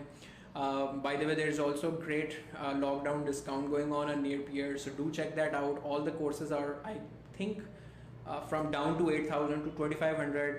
You guys can check the new courses as well of sociology, criminology, international law. काफ़ी ज़्यादा नए इंटरेस्टिंग कोर्सेज भी हैं. तो I hope that this lecture help you guys. I hope Nearpeer generally helps you guys. तो हम इंशाल्लाह कोशिश करेंगे कि we have more frequent sessions of the essay and for other things as well, because exams are approaching. तो फरवरी के लिए specifically time निकाल कर हम थोड़े ज़्यादा सेशंस करें रादर देन महीने बाद एक सेशन करने की बजाय हम उसको alternate weeks पे ले जाएं. So we'll try to do that. Thank you very much guys for joining in today's session, and I'll see you guys in the next essay of the month. Thank you for joining us.